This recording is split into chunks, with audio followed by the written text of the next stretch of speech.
a session where we are going to be able to make decisions about what we are looking to accomplish. A session that is going to guide us to make the right decision. A session that is going to help you to become a better person. Because trust me, for many of us on the call, we are looking to transition. We're looking to get into a career path where we can see good prospects. Talking about nice pay, having good work-life balance, being able to have fun. And that's the reason why many of us are here, because we want to know what role should I get into? What role is safe from AI? AI is the big bad wolf. I'm sure we all know the big bad wolf. Okay. Apparently, at least for some people, they see AI as the big bad wolf. I don't, anyways. But would you get to understand why I don't? I'm Isisa, and we're gonna be having a great time, like I said.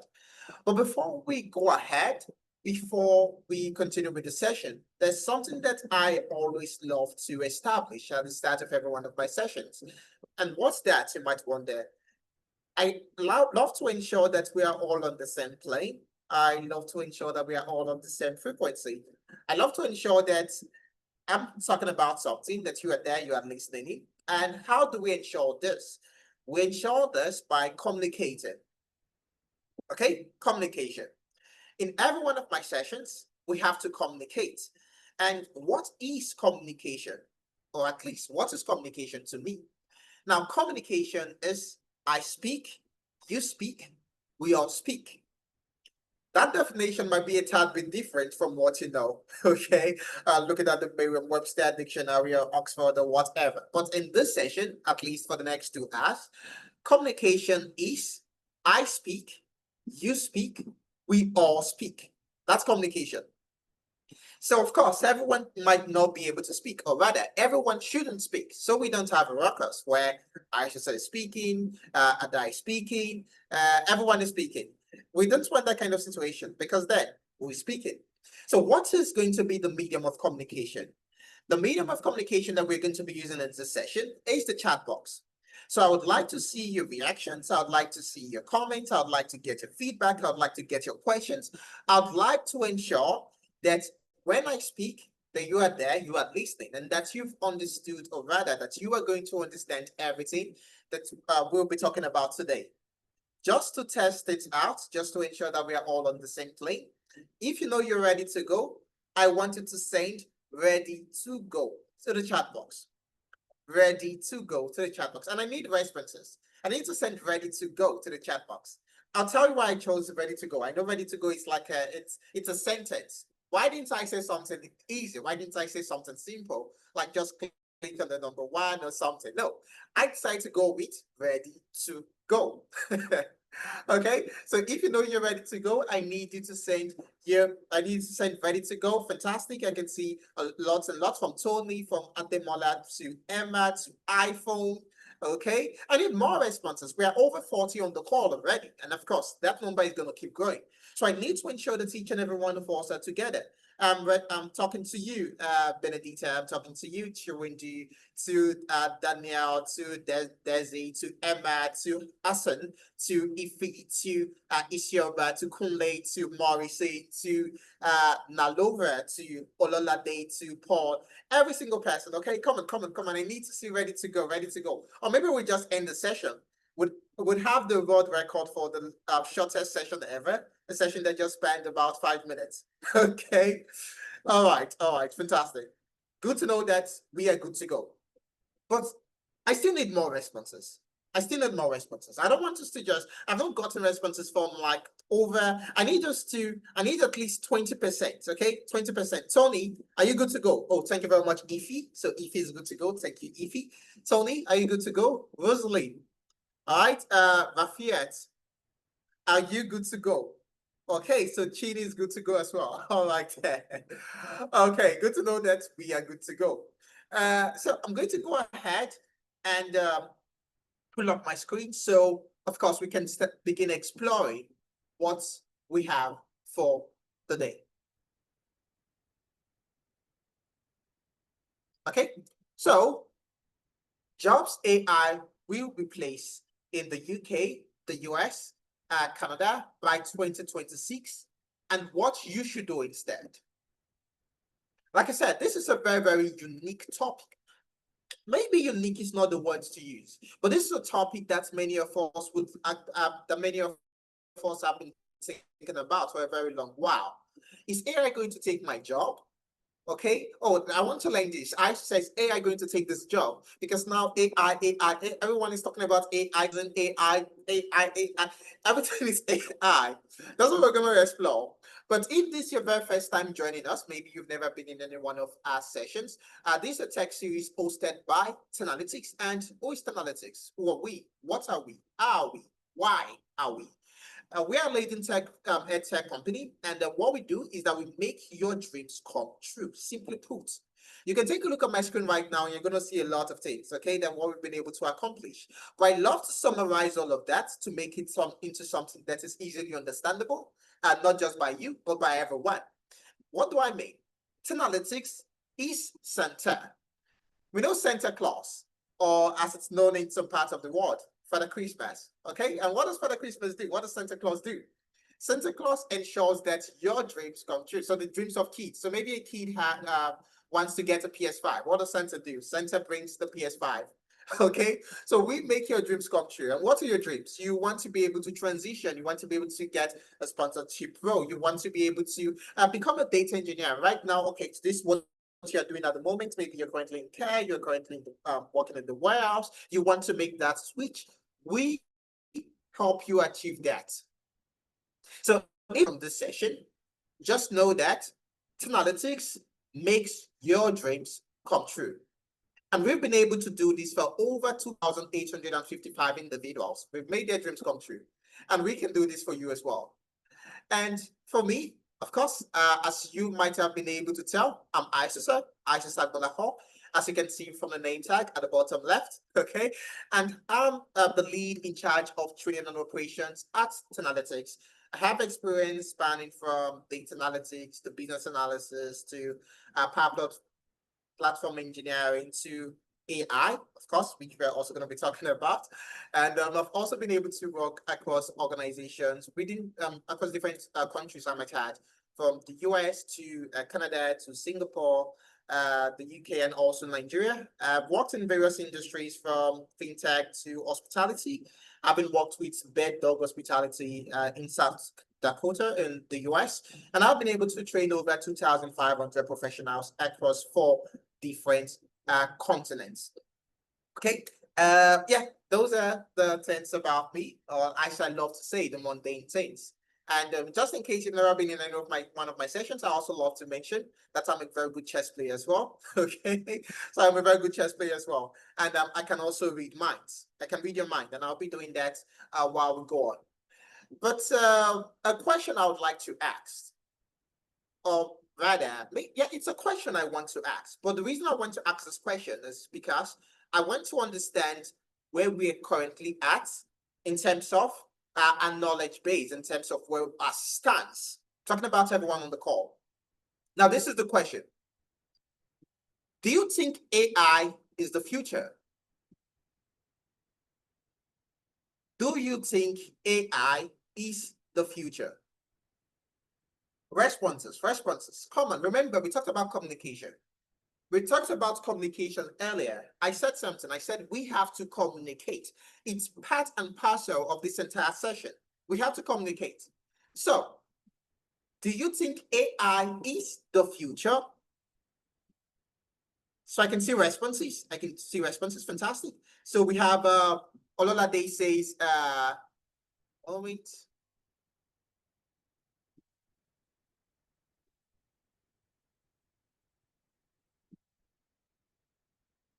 Okay, yeah. So we can see responses. I can see, sorry, just having some technical glitches. Okay, yeah. So I can see Ololade says yes. Parrot says yes, it is. Daniel says yes. Okay, that AI is actually the future. Fantastic. Tony says, oh, Aisha said AI is not the future, rather AI is the present. A fantastic take, a very unique take.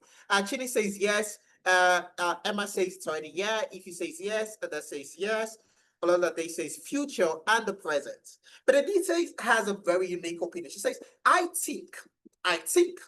Okay, this is what Benedicta said. Benedicta was like, I should say, wait up. I want to tell you what I think. Okay, I think that it's too early to conclude that AI is the future. That's a very, very unique take. I think that it's too early to conclude that AI is the future. And why? Because considering it never existed years before now. An iPhone says, yes, sure, it already started globally, and the users is more advantaged. You have more advantage, more positive than negatives. That's what iPhone is trying to say. Achievement says AI has come to stay, and it will evolve with time. Ladies and gentlemen, I, for one, and this is my opinion, okay, this is my opinion. I think AI is the present. Just like some of us also mentioned. Before, AI used to be the future. But let me bust your bubble.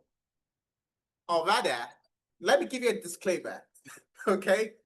We're in the future. We are in the future. AI has been existing for so long. AI, even in the 90s, we used to have there was this AI, a generative AI called Eliza. That's Eliza, Eliza. And that's one of the very, very, and the earliest generative AI. That's the LLMs, where you're speaking to you're like a chatbot, an advanced chatbot, like a ChatGPT and all of that. So we used to have Eliza in the 90s.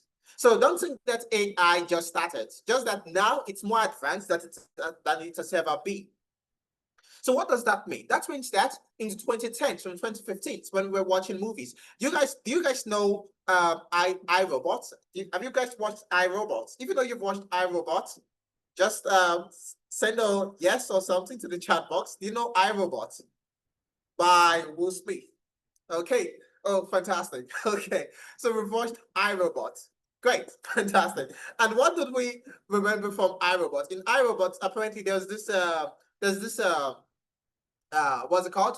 This robots. You have robots taking over the future. And iRobot was in the 2010s, thereabouts. It's been a long time.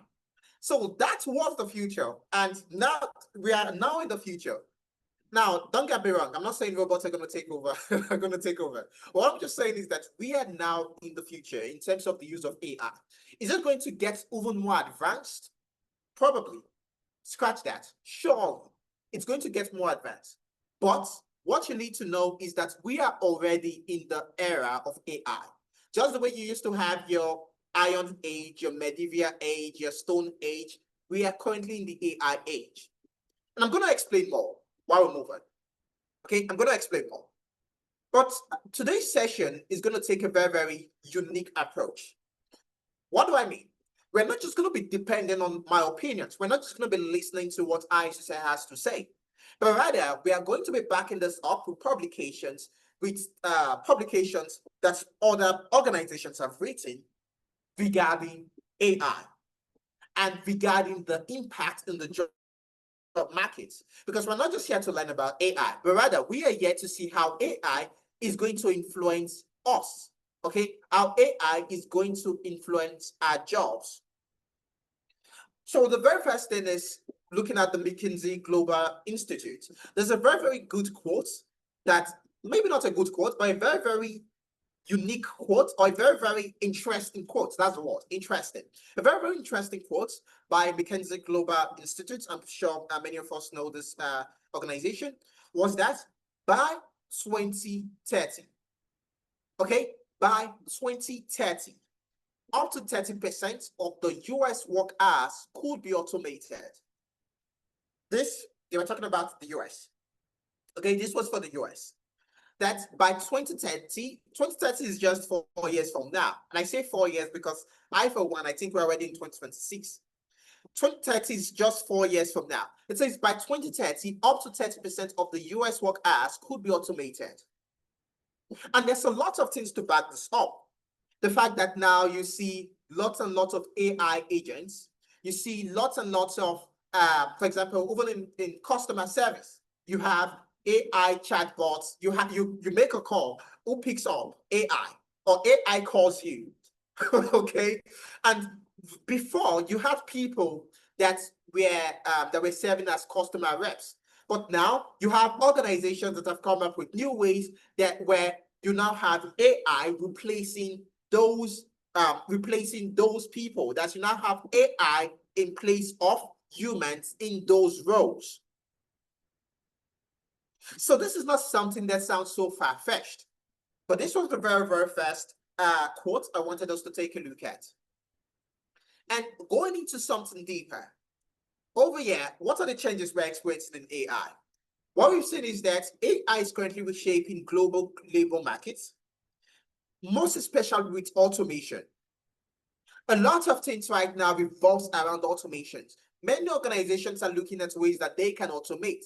Many organizations are looking at ways that they can That they can cut cost. Okay, they're looking at ways that they can cut costs. For how can we get a system that's going to be able to do this faster?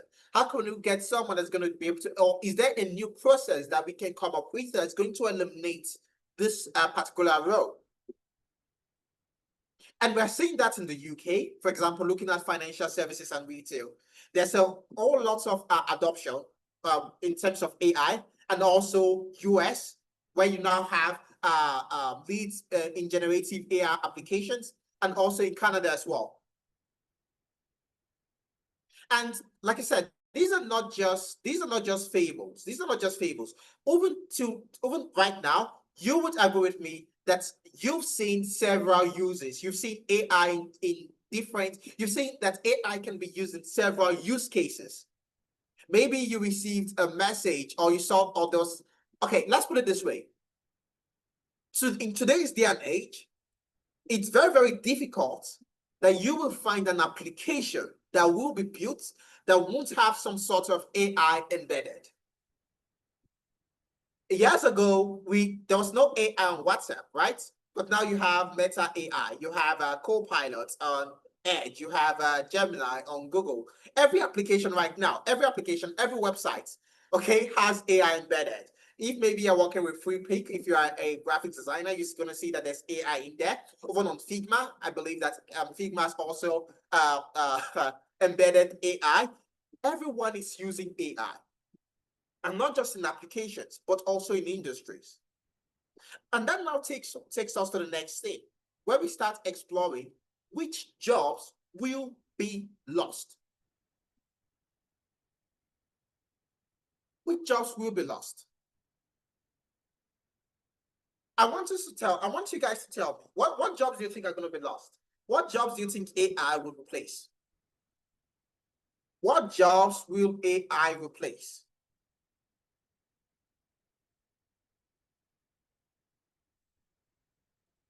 What jobs do you think AI will replace? Benedicta says customer service representative. Okay, unique take, very, very unique take. I need more responses. Come on now, okay? We all agreed we're going to communicate. So what's happening? If he says accounting, iPhone says receptionist. iPhone says IT. Okay, that's something I think I'm gonna want. I would like to explore IT further. iPhone, if maybe you can just tell us why it said IT, I think that would be great. Osinachi says transportation. Daisy says warehouse and retail. Joker says retail. iPhone Desera says cashier. I believe that's cashier. Atoli says anything that has to do with analyzing data. Oh, I love the take. I love Tony's take. Tony is stepping into undisturbed waters. Tony is stepping into undisturbed waters. Tony says that anything that has to do with analyzing data will be replaced by AI. So what does that mean? Does that mean that for you to become that it's no longer it no longer pays to be a data analyst? We'll find out. Stick with me, okay? Stick with me. It's going to be a very, very interesting ride. Now, which jobs will be lost? According to publications, again, I mentioned that we're not just going to be looking at, oh, what does ISOSA think this time? But we're going to go out there, check out publications, check out states, organizations. What are people saying about this after carrying out research? And what did we see? There are two publications I wanted to bring to what's it called? What's the word? Okay. I wanted to bring this to your notice. Fantastic. I wanted to bring this publication to our notice. And that was one of them from the Strategic Market Research. Okay. And then we have another from National University.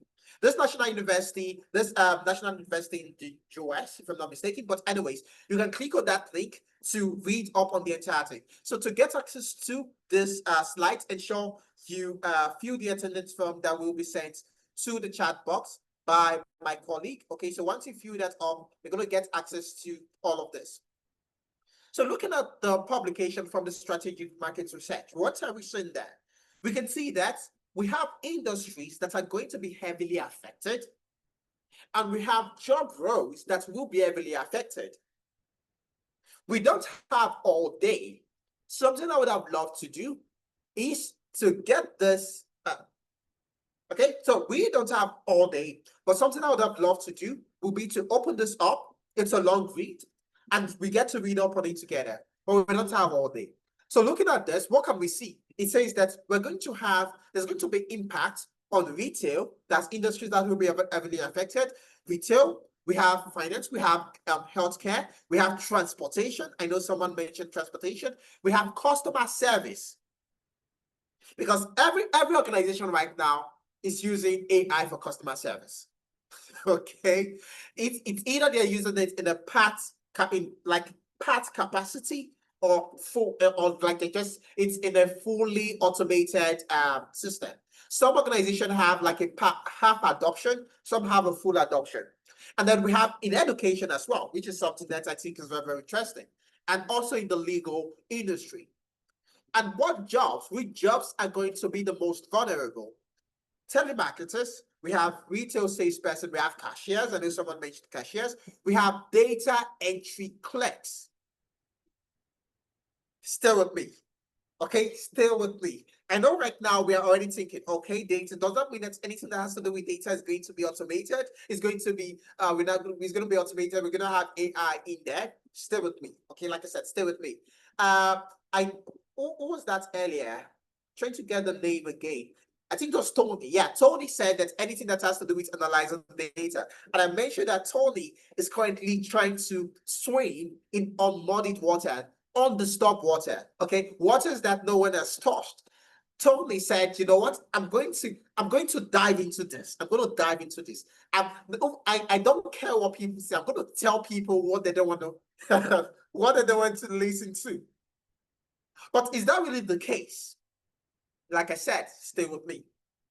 And what are we still saying? We can see customer service representation, the transportation, manufacturing workers, legal secretaries, proofreaders, journalists, and then which jobs will disappear from the National University publication. We have clerical and administrative roles, bank tellers, routine manufacturing jobs, telemarketers, medical transcriptionists, because you can see some similar roles in both publications. So now that we've taken a look at this, for many of us, these are roles that we are currently in. And we're already wondering, so I said, what is the future? What should I do? Should I be moving to the left or should I be moving to the right? Oh, I said, this is something I wanted to get into. I was thinking of becoming a data entry clerk. Note, I didn't say data analyst. We're going to explore all of this. But I was thinking of doing something in data entry. And from everything you said right now, should I start looking at that role? For some of us, we are currently scared because many people see AI as the big bad wolf, like I mentioned earlier, like the big bad. Okay, that AI is gets you that well, yeah, AI has lots and lots of advantages. Okay, AI has lots and lots of advantages, but the disadvantages are going to affect me personally. I don't think we should go ahead and have AI right now due to the mass replacement of jobs and a whole lot of things. But something I would like to ensure that we all know is the fact that when it comes to AI, yes, it's very, very true. A lot of jobs will be lost. I'm not going to come in here and start giving you fables like I mentioned earlier. We've already seen from this publication that jobs are going to be lost. A lot of jobs will be lost. But jobs will also be created. Okay? A lot of jobs will be lost, but jobs will also be created. And that's something I think many people really did not pay attention to. Everyone is paying attention to the fact, oh, jobs are going to be lost, jobs are going to be lost. Oh, please, someone help me, or I don't know what to do. I need to be able to feed my family. Or what's going to happen when AI replaces me? How am I going to do this? And everyone is just fixated on the negative part of things, but not the positive. I believe that everyone, yeah, we are all adults, right? And so I can use this analogy, okay, because I believe we are all adults. Looking back in the 90s, at the advent of the internet, when we had the internet, for people born in maybe the year the 2010s, okay, or whatever, they might not be able to relate to this, but I'm sure we'll be able to relate to this. Okay, so in the 90s, there was the internet, but the internet wasn't as big as it is right now. The internet really launched and became mainstream, more mainstream, in the early 2000s. That's in the 21st century. That's when we had, oh, now the internet is as big as it is. And with the internet, a lot of jobs were lost. Because things that you could do earlier, you have the internet that can do it for you. It's just like right now, you don't need to, I can't remember the last time I saw a dictionary. Okay, except maybe you're a librarian or you work in a library, and then maybe you see lots and lots of dictionary. But I can't remember the last time I saw a dictionary. And I'm not, this is very, very true. I can't remember the last time I saw a dictionary, like hard copy. Because what in the world am I using a dictionary for?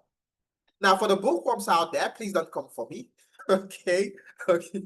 For the bookworms out there, please don't come for me. Okay, I'm just the messenger. I'm just telling you facts. Okay, but I can't remember the last time I saw a dictionary. Because right now you want to know the meaning of a word. All you have to do, pick up your phone, check it out, and you already get your answer. Easy as pie. And that was the same thing where you had a lot of roles. You had roles that were lost when the internet became mainstream. But just like you had roles that were lost, you also had lots of roles that were created. With the advent of the internet, that's where you now got to see about the rise of what of corporate jobs, Back then, before internet, what do you mean by corporate jobs? It's either maybe you're working in a factory or you are doing it was mostly blue collar. Okay, it was mostly blue collar, or you worked in a bank. But with the advent of the internet, now you have lots and lots of white collar roles. Are we together? If you know you're with me, send ice cream to the chat box. Okay, if you know you're following so far, you're following my story. You're following because I'm giving you guys a history lesson. I'm giving you guys a history lesson. So if you know you are still with me, send ice cream to the chat box. Ice cream, ice cream. Thank you very much, Mohammed. Okay, Mohammed says ice cream. I need more responses. I need more responses. I need you to send ice cream. Okay, are we together? Fantastic. Thank you, Ada. Thank you, Jimo. Thank you, iPhone, we have lots and lots of iPhones. Okay, iPhone says ice cream, not ice cream, but ice cream, like ice cream. Ice cream, you scream, we all scream for ice cream. And Emmy said yogurt. Okay, so that's the situation. That's the situation. The situation is that jobs will be lost. Yes, we know jobs will be lost, but jobs will also be created. Because just like when we had the internet came, everyone was so scared. Oh, please, how are we gonna do this? Now with the internet, my boss no longer needs me. Oh, and no one needs this. No one is not one no longer goes to the library. I would even say the internet had a greater shift than over the AI, and this is my personal opinion. So what is currently happening is not something new. It's something that we've seen. Let's even go back. It's just about different ages. From the Stone Age, where you had, okay, Stone Age, not so much jobs, because then you have like the prehistoric men, right? And then you move into the Iron Age, and then you move into the Industrial Age. The Industrial Age, that's when you now had lots of factory jobs created. You had people working in factories now during the Industrial Age. So now this is the AI age. So we should also expect something similar. Jobs will be lost, but jobs will also be created. And I'm not the only one that actually stands by this fact. No, no. Also, the World Economic Forum, I'm pretty sure we know the World Economic Forum, they also agree with this as well. And what they projected, the World Economic Forum, is that in the next 5 years, 170 million jobs will be created. 170 million jobs will be created. 170 million. And 92 jobs will disappear. So we're actually going to have more roles being created than lost. We are going to have more roles being created than lost. And it makes sense, because the number of jobs that the internet created is so much more than the number of jobs that were lost due to the internet. The number of jobs that the internet created is a whole lot more than the number of jobs that were lost due to the internet. So now that we know that a lot of jobs are going to be created, I'm sure your question now is, Aisha, which jobs will be created? Because I want to ensure I'm moving into the role where there's going to be lots and lots of opportunities in terms of job creation, and not the role where we're going to have depreciating opportunities due to jobs being destroyed. So what roles should I be looking out for? The way you know that is, first of all, I want us to take a look at, for us to really be able to look at the roles that are safe. I want us to first of all understand what skills does AI struggle with. That's the unique take. I don't just want to come in here and tell you, oh, this is that role, go for that role, go for that role, go. No, no, no. I want you to be able to think. I want to be able to think. So what does AI actually struggle with? Maybe in the future, maybe AI is not going to be able to do this, but at least for now, in the next 5, 10, 50 years, we know, okay, this is what AI struggles with. What does AI struggle with? I want us to say that, what do you think AI struggle with? What do you think? Send your comments. Send your comments, okay? I need responses. I need responses from every single person. I don't think I've gotten a response from Juanita. Juanita, I don't think I've heard from you. Okay? I don't think I've heard from you, Juanita. So, Juanita, I'd like to hear from you. Okay, so we have, so Frank says cybersecurity. That's AI struggles with cybersecurity. Okay? That's that.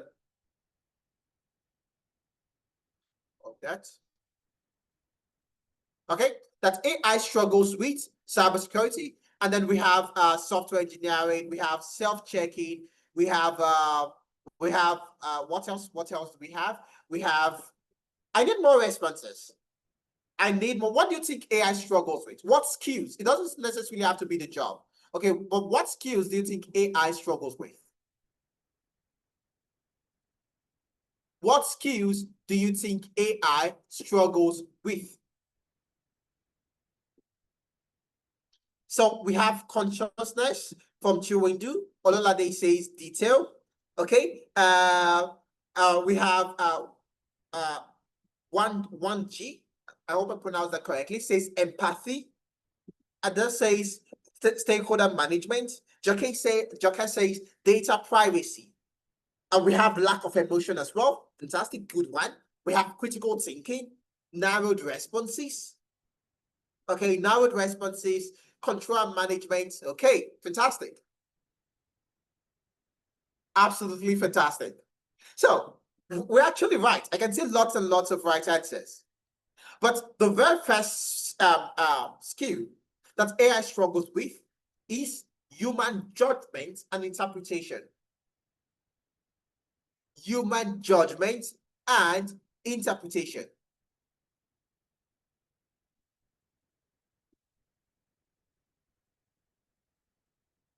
Human judgment and interpretation. That's the very first skill. That's similar to what some of us mentioned, empathy and all of that. And you will actually, I'm sure you've also experienced this as well, or rather, you know this. When it comes to making decisions, AI is not the best tool. Yeah, can it assist? Yes. But in terms of being able to interpret situations, being able to give a judgment, because when you're giving judgment, it's not just facts most times. You're looking at facts, you're looking at empathy. You're trying to think. There's several features. There's several variables that you have to put in place for you to be able to make decisions. And AI currently struggles with that. That's the reason why you're usually told, okay, ChatGPT makes mistake. Do this. Always proofread. On today's world, while we have seen lots and lots of automations, we are yet to see automations in areas that requires what? Human judgment. We're yet to see automations in areas that requires interpretation of a kind of situation or in terms of decision making. But rather, what we've seen is AI helping more in automating, in process optimization.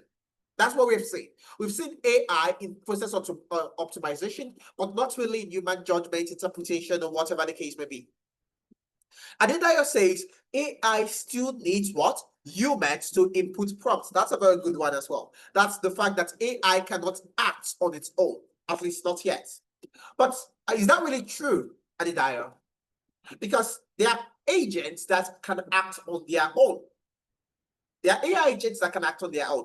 Maybe not really act on their own, but you can schedule them to act at a different time. Maybe you can say, I want to do this every 6 a.m. or I want to do this every 2 a.m. So without any prompts, without you having to prompt or do anything, the agent is going to run itself. Okay, so that's something I would like you to put into consideration on the dial. But you're also not far from the truth. That's a very good one as well. So we have human judgment and interpretation. And then next we have what? Leading people and projects. AI cannot lead. Someone repeat after me. Say, AI cannot lead. I want you to guys, I think it sounds like I'm a preacher or something. So AI cannot lead. Or can AI lead? Do you think AI can lead? Can AI lead a business? Can AI lead people? Can AI lead a project? AI can't lead, exactly. No. AI can't lead people and projects. What next? AI is not creative. And AI also struggles with problem solving. Now, stick with me. I know what I just said. Okay, you might be wondering, oh, what I said. There are lots of tools that create graphic that there are lots of tools that creates graphic designs automatically, where you have AI coming up with designs and whatever the case may be. Yes, you are right. Yes, you are right. But still, AI is not creative, at least at this point. Because when you take a look at AI creations, they are usually subpar when compared to human creations. Of course, they are getting better and better, But still, in terms of it getting better, it maybe now depends on how well you're able to prompt.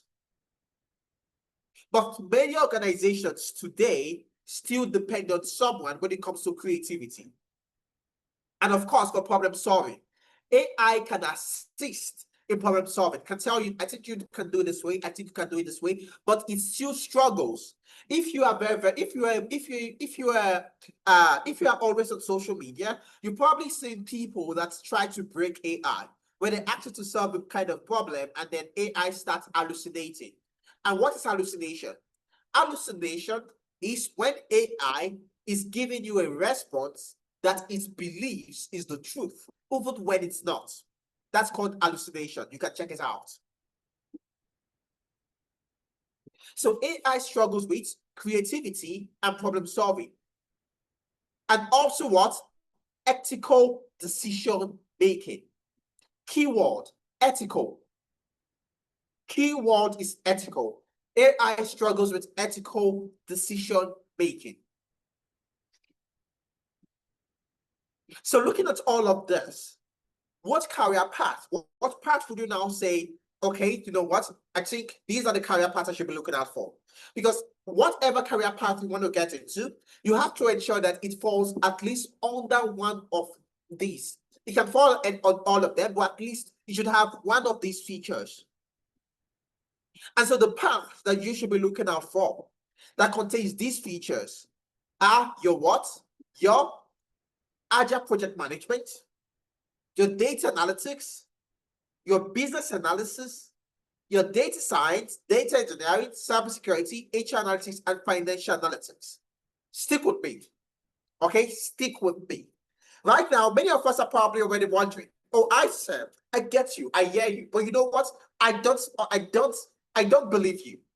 I think you might not be 100% correct. Now, let me explain. When it comes, and this is to Tony, I believe, because I remember Tony mentioned something, which I said, okay, this is this is a very unique take. And what was that? Tony said that AI is going to replace anything that has to do with analyzing data.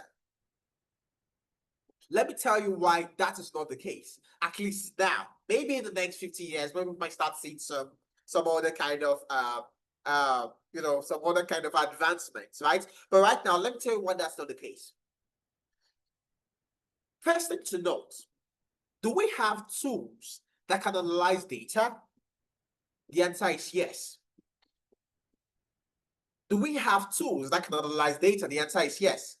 I was also in one of our master classes I think it was last week or 2 weeks ago. I was in a master class with analytics business, okay? And that master class was about building an AI agent that could help in analyzing data. So it's not like I don't know, it's not like I'm oblivious to the fact that you can actually have some tools that can help you analyze data. But still, it's not going to replace data analytics. It's not going to replace data analysts. Why? Because AI struggles with what? With problem solving. Data analyst, the role of a data analyst is not to build dashboards. The role of a data analyst is not only to build dashboards and to analyze data. No, the role of a data analyst is to help in providing what? Insights for decision making. The role of a data analyst is to help the business solve problems. That is the reason why I always stand by those quotes. And what is the quote? It says, if you I start by this quote. And what's the quote? The quote is, AI is not going to replace data analysts, but rather data analysts that can use AI will be replacing those who cannot. I'll take that again. AI is not going to replace a data analyst, but data analysts that can use AI will replace those that cannot. Because with AI, you are able to get things done quicker, you are able to be more efficient, you are able to be more productive. instead of having to carry out some sort of analysis from scratch, I can do as a data analyst, I can easily use some tools that I have available to me to carry out that analysis to see the dashboard. But then I'm still going to need to be able to interpret that data. I'm going to need to be able to use the insight I've gotten from that dashboard to solve the business problems. And that means that if I'm able to analyze data in, let's say, 5 minutes, and you have another data analyst that doesn't know how to work with AI tools, and it takes you 3 hours to analyze that same data. Of course, organizations are going to be going for me and not the other. And that's the reason why you have to know how, as a data analyst, you are not just a what? You're not just someone that builds dashboards. I always say this in my sessions, okay? That you're not a dashboard builder, but rather you are a problem solver. And that is where AI struggles. If you know you're still with me, send ice cream to the chat box. If you're still following, send ice cream to the chat box. Okay, ice cream, ice cream. If you're still following, send ice cream to the chat box. Come on, guys. Come on, guys. Thank you very much, parents. Thank you, iPhone. Thank you, Ada. Ada, not ice cream, not ice cream. We're not screaming. Okay.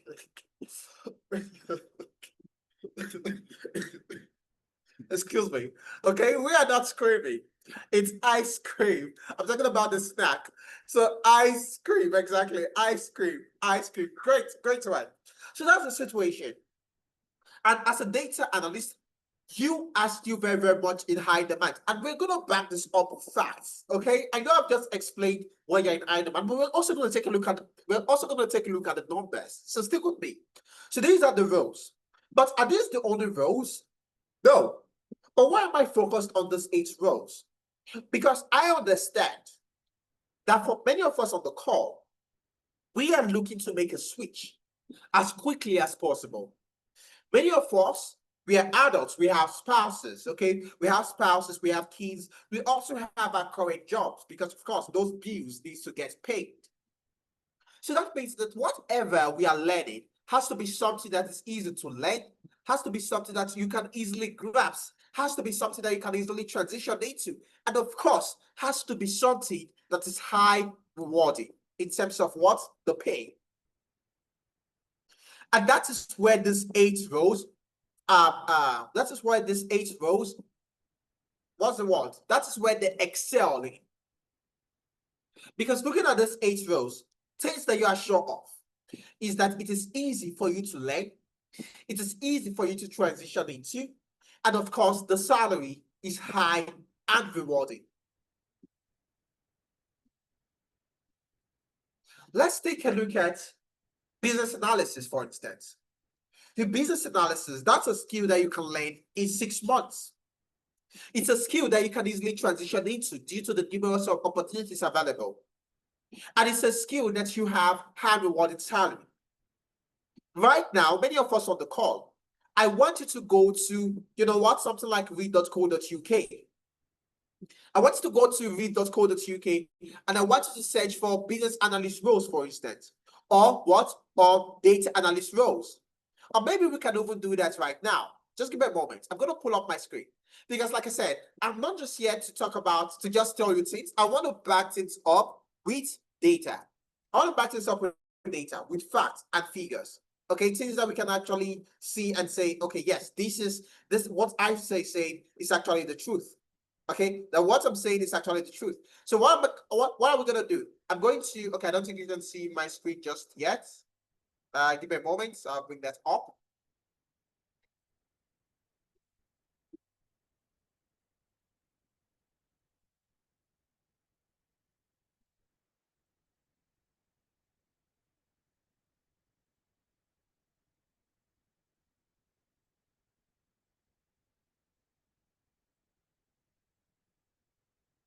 Just 2 minutes.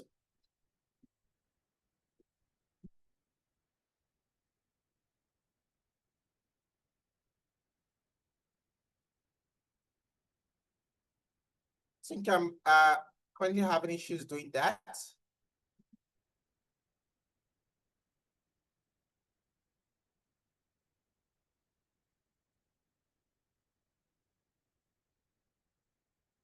think we might just have to move on. I'd have really, really love to show you this.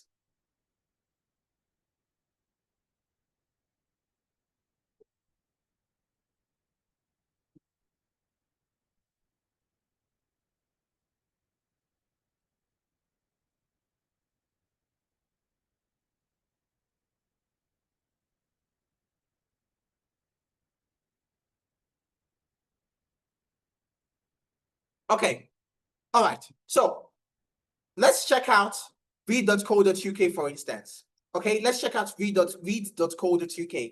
Check out the number of rows that have been created, that have been uploaded, okay, for this career path that I just mentioned. So I'm going to should see my screen right about now.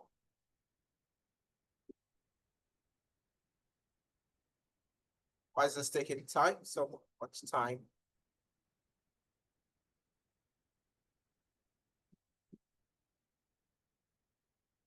Okay, great. So we're going to go take note. So today is Saturday, I believe. Today is Saturday. And so for today, many organizations don't work on Saturday. So that means that the job roles that would have gotten, that would have been opened today being a Saturday, is probably going to be limited. But what we're going to do is that we're going to check for at least the past 2 days. That's looking at Friday and also Thursday. Just to confirm, can you see my screen, please?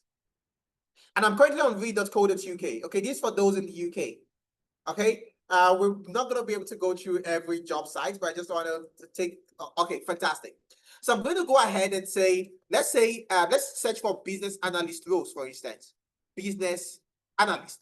What we're actually looking out for right now is the number of roles that have been uploaded. Okay, for business analyst in the past 2-3 days. In the past 2-3 days. So I'm going to go ahead and search. And this is just one job site, don't forget. This is just one job site. So we have this role that was uploaded yesterday, salary around £52,000 to £59,000, business analyst. And but what we don't have to go through all of that. So you can see business analyst. What we are actually looking for, I want to filter this. I want to check for the roles that we uploaded so you can see today we have 12 roles uploaded. Why? Because today is a Saturday. And organizations don't work on Saturday. Even still, we have 12 jobs uploaded. But in the last 3 days, I'm talking about Friday, Thursday, and what? Wednesday.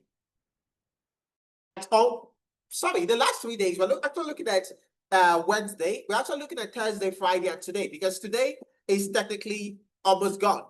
So we've had how many rows? 513 rows that have been uploaded. Can you see this? See this? Okay. Yeah, you should be able to see it now.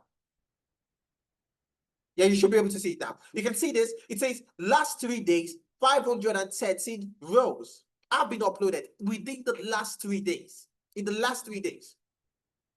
That is, we're actually averaging around 200 rows per day. 200 rows per day on just one job site for just one location. Note, this 513 rows is not for every business analyst in both in Portugal, in maybe in the US, in Canada, in the U. This is only in the UK. This is only in the UK. And just in 3 days, for even in this day and age where AI is so up and running, in the past 3 days, we've had what? 513 job roles. Let's check out data analytics. Okay, let's check out data analyst. Data analyst. Data analyst. In the last 3 days, we have what? 480 rows. In the last 3 days. Even right now, when you have systems that can help you analyze data, we'll still have data analysts being one of the top roles, being one of the roles in very, very high demand. What does this actually mean? This means that if you decide, you know what, I want to apply to 30 jobs every day. I want to apply to what? 30 jobs every day. If you decide, I want to apply to 30 jobs every day, what does that mean? That means that you actually have the ability to apply to 30 new jobs. You're not applying to roles that you don't even know if it has been filled, or if it has been filled, or if it's no, maybe roles uploaded 1 month ago, 2 months ago. No. but you are applying to roles that you know these roles are still actively available. 30 roles every day. Tell me, why would you get a job? I just wanted to show us this, okay? I just wanted to show us this. We don't really have so much time, but I just really wanted to show us that for you to understand that when it comes to these roles, there's still very, very much high demand. And don't forget, that was just one job site. It was just read.co.uk. Now, when you take a look at LinkedIn, that's on that game on its own. But it's just read.co.uk, just one job site, just one location. Should we move on? Are we following? Are you guys getting the drift? Okay. Now that's where ease of transitioning falls under, because it's easy to transition into due to the numerous roles we have available. Because you don't want to go applying to a role, you don't want to go learning a career path where you only have 2 jobs uploaded every two weeks. How are you going to get a job that way? But rather, you want to go into a role where you know that today, if I say I want to apply to 50 jobs today, it's possible. It's going to be fresh jobs every single day. Come on, think about it.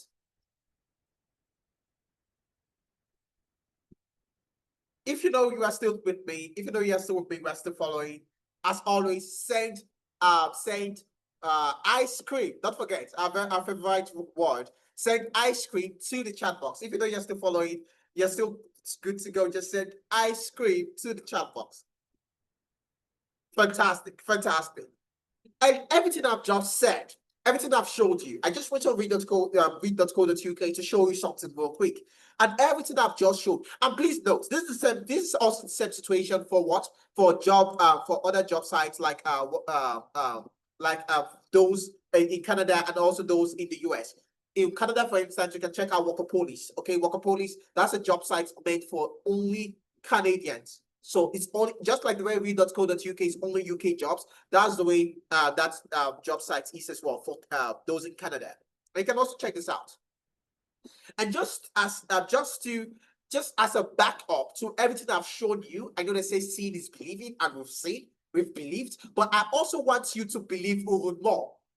And that's the reason why I also want you to take a look at this, which is the what they're coming through. And what are they showing us? They are showing roles that are in high demand. Don't forget, the World Economic Forum said that 170 million jobs will be created, and you're going to have 90 jobs that will be destroyed. And what we can see from this page is that the rows by the left, okay, the rows by the left, a moment. The rows by the left, these are rows that will increase. These are rows that would increase in terms of demand, in terms of the number of jobs that will be created. And then these, you have those that will decrease. You have those that will decrease. So the bluish line, this blue is showing you the amount of rows of jobs that will be created and will be added to the existing jobs that we have right now. And then this pinkish or purple, don't know what that is, but this color is showing you the rows that will be destroyed. And what can we see here? We can see that for the data engineers, a lot of roles will be created, because you can see roles like big data scientist, big data specialist, which is a data engineering role, because a data engineer, you work with big data. You have your what? You have your data warehouse specialist. These are roles that a lot of jobs will be created. And so that means as a data engineer, AI is not taking your job, at least not anytime soon. But don't forget, it's all about you knowing how to use AI, because like I mentioned earlier, those that cannot use AI will be replaced by those that can. But that does not mean that AI is going to replace your job, at least for the jobs that you currently have listed. And then for the data analyst and scientist, you have your what? You have your AI and machine learning specialist, because as a machine learning specialist, that's a role that a data scientist can function in. And then you have your what? Your data analyst and scientist also listed in here. So you can see the number of jobs that will be created, and no job will be lost. So you're not going to have a situation where data analysts and companies not saying we no longer need data analysts, but rather you're going to have companies still saying, oh, we need more and more data analysts, even with the advent of AI. And you have a similar situation for your cybersecurity analyst as well, a similar situation for your business analyst as well. Also, your HR and your financial, your HR and your financial analyst. Because as an HR analyst and a financial analyst, you are also a data analyst. Just like you are a data analyst that focuses on HR data or financial data, but you are still a data analyst. And on and on and on. Where you have the agile project managers, the data analysts, all those roles are still going to be available. They're going to be created. You're going to have more roles being created. So we've seen, we've believed, we've tested, we've believed. But then, how are we going to help you achieve success? Because it's not just about learning the roles. Yeah, you're going to learn. We're going to teach you how you can work with AI. You're going to learn all of those things. But you still want to be able to get a job. So how is that going to work? That takes me to you ensuring that you understand something. And what is that? The fact that you are not the first person that have been in this situation. There are lots of people that have been in your situation. There are lots of people that have been able to make that switch that you are currently looking to make. You are not the first. We've been able to help others, close to 3,000 individuals, and we can help you as well. I'm talking about Mary, that we helped transition into tech. She had no experience in the UK, was working shifts. Every one of us, we can, what's it called? What's the word? We can, I think my vocabulary has been failing me lately. Okay, what's that word? When you can, anyways, when you can, okay, let's put it that way. For many of us, you can see yourself in maybe relate. Thank you very much, Tony. That's the word I was looking for. Relate. Okay, many of us we can relate with Mary. Okay, we're currently working shifts. You have a shift in the morning, you have a shift in the afternoon, you have a shift in the evening. Because at the end of the day, bills need to get paid. Okay, that's one of the cons of being an adult. Bills have to get paid. Are you gonna sleep all day? Yeah, the kids can sleep. Can you sleep? No, you can't sleep. Because if you sleep, the electricity is gonna be cut off, the water supply is gonna be cut off, and we don't want that. So working 3-hour shift, 4-hour shift every single day, morning shifts. You tell a supervisor, and please book me for morning and evening shifts. I'm available. Okay, I'm available for morning shifts. I'm available for evening shifts. Okay, you guys know what I'm talking about. I'm available for morning shifts. You tell a supervisor, see, if you need someone for morning, I'm there. If you need someone for evening, I'm there. You mouth to your colleagues. I'm available to step in for you if you need, if maybe you're not going to be around, because bills need to get paid, like I said. So maybe was currently in that situation, was previously rather in that situation, but we were able to help her transition into tech. Okay, she joined our business analysis program in November 2024, and we were able to help her get a job with sponsorship, a tech role with sponsorship. Because of again, for her, she for some of her current role, I believe her current role then, which was where she had multiple shifts, she had sponsorship with that role. So she needed to move to another role that was also going to help her, that was also going to offer sponsorship to her. Okay, because for many of us, that's something we currently think of. So if I want to move into tech right now, in my current role, I currently have sponsorship in this role. So how easy is it going to be for me to transition into a role that would also offer me sponsorship? So we were able to help Mary out with all of that, and she secured a job as a business data analyst with NatWest on full visa sponsorship. And this is over here. What you have over here, you can see over here. This is when they sent us a mail asking for a reference. Okay. So you can see this was they sent us a mail asking for a reference, and we provided all of that. But this was a mail that she shared with us showing, okay, your application under the skilled worker route of the immigration goals has been successful. You have been granted permission to stay in the UK as a skilled worker until 13th March 2030. That was after she got the full visa sponsorship with NatWest as a business data analyst. as a business data analyst, as a tech worker, as someone that now you no longer have to do you no longer have to work multiple shifts, and your pay has also increased a whole lot. We went on v.co.uk earlier, and you can see that the very first job we saw, the pay was £53,000 to around, I think, 57 or was it £70,000. You saw that. You saw it with me, right? You saw that £52,000 to around £70,000. That was the pay range for the very first job that we saw on v.co.uk. And for many of us right now, our current pay is way below that, and we still have to work multiple shifts to survive. Let's help you make that switch. Let's help you make that dream come true. Like I said, we make dreams come true. And that's how we helped Evelyn. Okay, after transition to become a data engineer after 15 years of being a nurse.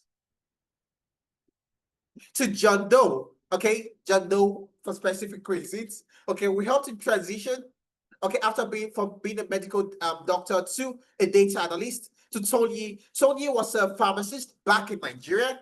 Okay, so Tony was a pharmacist back in Nigeria, and then she moved to the UK, and then of course we were able to help her transition to become a data analyst with the NHS, to be specific. She got a job as a data analyst. No, it's keyword, data analyst with the NHS in the UK, getting full visa sponsorship, transitioning from being a pharmacist back in Nigeria. To Tabby, okay, to Osabo, that we helped transition from being a sales personnel to a business analyst, to Ngozi, that we helped transition from being a customer service rep to a business analyst. And you can listen to all, and the great thing about Ngozi works from home. So I don't know if you've ever listened to Ngozi's testimonial. If not, you can go on our YouTube page, and you see hundreds and hundreds of testimonials of people who've been able to help transition. And you can listen to that as well, so you know that you can do the same thing. Now, Ngozi currently works from Huddersfield in the UK, and she works as a business analyst, and she works remotely. This is our workstation. You can see a monitor, you can see headsets just like mine. Okay, this was Ngozi working from home in the UK as a business analyst, because she wanted to work. She told us that she wanted to get a remote job due to her kids and all of that, and we were able to help her achieve that. So we ensured that the roles that she was applying to were specifically going to be remote, because once you let us know your situation, we find ways to tailor the kind of jobs that you're going to be applying to just for you. And also Ikmat.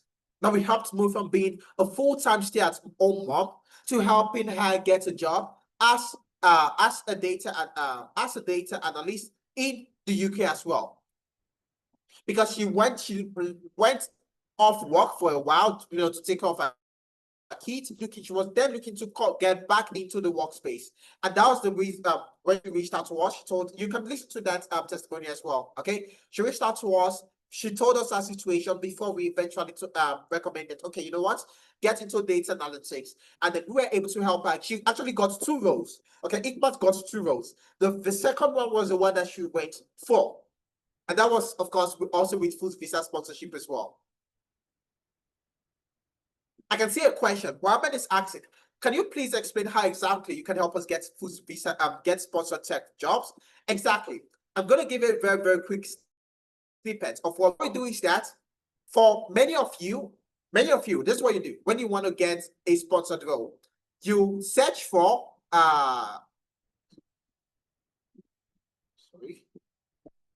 okay, yeah. So many of you, what you do right now is that when you want to get a sponsored role, you go on LinkedIn or whatever, and you start applying to jobs, and then you start hoping that, please, I just hope that this organization is sponsoring.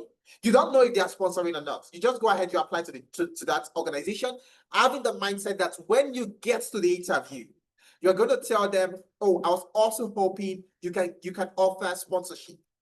So you really don't know. You're just throwing out, you're just targeting the wind, hoping to catch something. So this is what we do at Synalytics, is that there are some job boards out there that offer sponsorship. And when I say job board, I'm talking about boards like your LinkedIn. LinkedIn, you have so many jobs. Okay, there's some job board out there. An example is the UK Visa Jobs. What we've done is that we've subscribed to these job boards, because these job boards you need to pay, you need to have a subscription. They are not free, they are premium job boards. Okay, so what we've done is that we got to for those job boards, we scrape those jobs, because of course we've already gotten a subscription. We scrape those jobs and then we provide it to those of you that need sponsorship. Note, those roles are roles that are offering sponsorship. So it's not like, oh, just try this, try this, try this. No, we already know that they offer sponsorship because they stated it already. That's what we are getting for, specifically from that UK Visa jobs job board. That is premium, by the way. But we've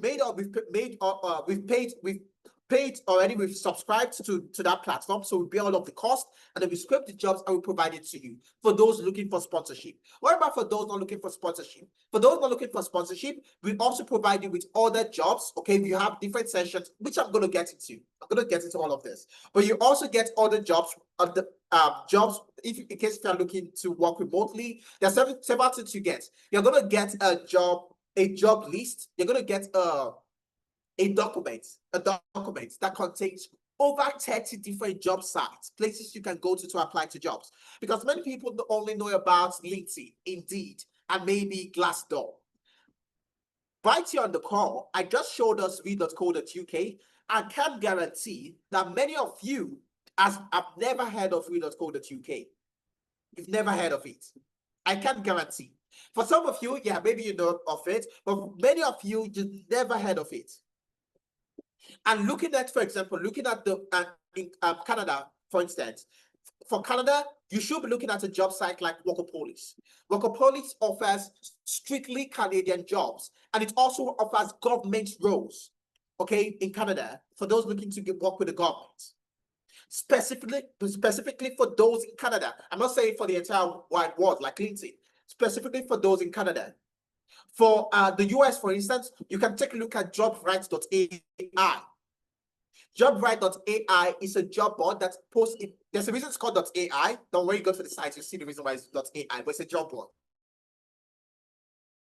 Where for those in the US, from job number 1 to job number 300 or 1,000 or 10,000, it's only for those in the US. So you see roles from Texas to New York to Atlanta, all of that. So you're not trying to filter, oh, am I in the UK, or am I in this, or am I in that? And these are just, I'm just giving you little tips here and there, little tips here and there. These job boards, so many of you don't even know they exist. You are trying to get a job, and the only place you're going to apply is LinkedIn. That's just something. That's just one of the things that we do. One of the things. I can see a lot of us asking, can I please spell it? Can I please spell it? Now, at the end of the session, I'll decide if I should spell it or not. Okay, I'm gonna give you okay, you know what? I'm gonna spell one of them. Should I spell it? Should I give it to you guys? Should I give it to you guys? Should I give it this premium package? Because this is a premium package. Okay, this is a premium package. Should I give you this premium package? If I can get, how many on the call? How many people on the call? 74. If I can get 50 yes, 50 yeses, 50. If I can get 50 yeses, I'm going to give you the name of the 2 job sites I mentioned. One for the UK, one for the UK, sorry, one for Canada, one for the US. Specifically just for those in US and those in Canada. If I can get up to 50 yeses, 50 yeses. Let's see. And it has to be not someone spamming yes. Okay. So we have 74 people on the call. So 50, at least 50 people can type in a yes. So I don't think that's unreasonable. So I need to see, come on. Yes. I think we've gotten like 30. We've gotten like 30. Okay, you know what? I'm not greedy. Like I said, Tenalytics, we are Santa. We are yet to make your dreams come true. So I'm gonna give it to you guys. I'm going to give it to you guys. The first is what? The first is we can check out. So you can check out. This is for those in the US. For those in the US, you can check out jobright.ai. What this does, it's going to tell you, the reason it's called .ai It's going to tell you to upload your CV, and it's going to give you jobs that are tailored, not tailored to your CV, but jobs that, for example, if your CV is that of a data analyst, it's going to be giving you jobs that it's going to be giving you job openings for data analysts in the US. Like I said, only for those in the US. If you're in the UK, you're in Canada, or you're in any other country and you use this, you're still going to be seeing US jobs. And yeah, you can try applying for some of them that might be remote, but just know that specifically for those in the US. And then if you're in Canada, you want to check out Workopolis. Okay, you want to check out Workopolis. This should be workopolis.com if you're in Canada. So the first is for those in the US. The second is for those in Canada. They are specifically for US jobs and Canadian jobs respectively. Are we still following? Are we together? Should we move on?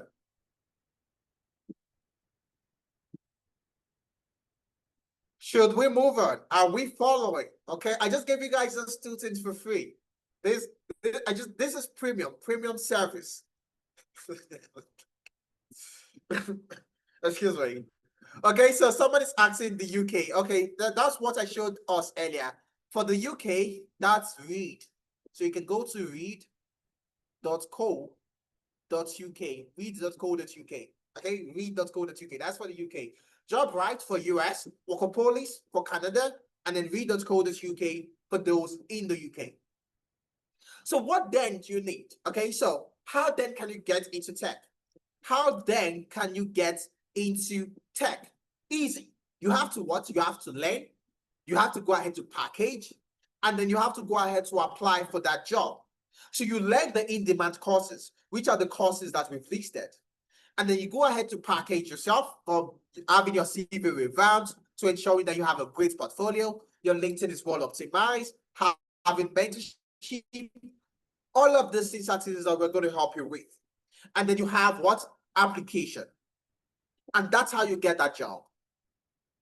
And we've been able to assist. Like I mentioned, I talked about Ungozi. This Ungozi, okay, this Ungozi, all the name is Judith. Okay, so Judith had a background in HR back in Nigeria. She worked as a customer rep. That's a mistake. Okay, she worked as a customer rep and also as a carer. So from carer, she then transitioned to working as a customer rep while studying in the UK.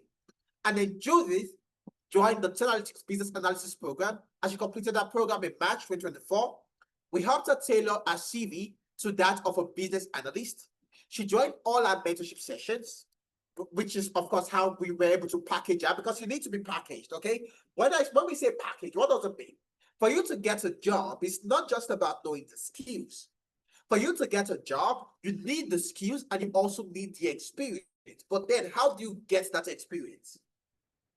For you to get a job, you need to have the skills and you need to be able to communicate to the recruiter that you have the skills. And that's where the packaging comes in, which would help you with from your internship, because we also use something called experiential learning, where as you are learning, you are gaining valuable job experience due to the style of teaching that we employ. And then you have application, because you have to apply. If you don't apply to the job, there's no way in how you're going to get it. So you need to apply to get the job. And then, of course, you have the job. That you in July 2024, she was able to land the role as a business analyst in the US, working remotely. Remember I mentioned this. She's currently working remotely from Huddersfield in the UK. And she got this job less than 4 months. Less than 4 months after completing the program. So, a summary again. The first thing you have to do is to learn. And you skill up using AI as a co-pilot, not a threat. That's why in every one of our programs, we have AI embedded. So while you're learning how to do this, we're going to be teaching you how you can also leverage AI tools in your role, because you will be replacing those that cannot use AI and not the other way around. So you go ahead to select any of the career path. We've talked about business analyst, data scientists, agile project manager, scrum master. So a data engineer, a cybersecurity analyst, an HR analyst, financial analyst. These are the roles that you should be getting into. These are roles that are safe from AI invasion, and these are roles that are easy to learn, easy to transition into, and of course, high and rewarding salary. So I need you to now, for something I want us to do quickly, I want us to now select, I want us to select the role that will fit us. Because remember one, so I said, which should I go for? Should I go for data analytics? Should I go for data engineering? Should I go for cybersecurity? Which should I go for? So we're going to take this quick quiz to find out. We're going to take this quick quiz to find out, okay? So we're going to come over to, I'm going to send this to the chat box. I'm sure my colleague is also going to help. But I'm going to send this link to the chat box. And I want you to click on that link. I want you to click on that link and let's carry out this quick test. I want to know which is right for me. Should I be a data analyst? Should I be a cybersecurity analyst? Should I be a data engineer? Should I be a HR analyst, a financial analyst? Should I be a data scientist? So click on that link.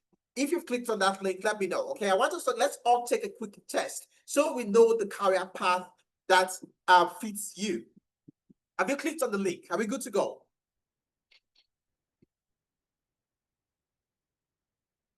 Okay, so it seems Violet has already completed the quiz. Okay, fantastic. Okay, great. So let's click on that link and let's see. So I'm going to click on get started. And then I have a question here. The question says, you are entering a future where you've just let it tech role. Which version of that future sounds like to you? Okay, so I'm going to go. Let's go. I'm going to insert my name. Okay, I'm just gonna say AS, and then we have my last name. So for my email, just a moment.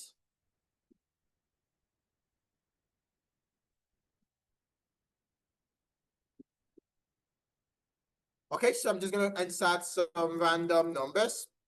And then for my email, I'm going to insert my email. And then I'm going to select this and I'll click on next. How do you feel in group settings or team discussions? Okay, how do you feel in group settings or team discussions? I thrive. I love engaging, leading, or just connecting. I'm selective. I like people, but I need balance. I prefer to work solo or behind the scenes. What kind of person do you think you are? For me, I'm gonna say I prefer to work or solo or behind the scene. I'm just gonna select that. Which best describes your current or recent job? Have you worked? Are you currently a caregiver, a nurse, healthcare aide, customer service? I'm just gonna select, let's say, customer service. And then the next, which of these sound like you? I'm going to select solving problems.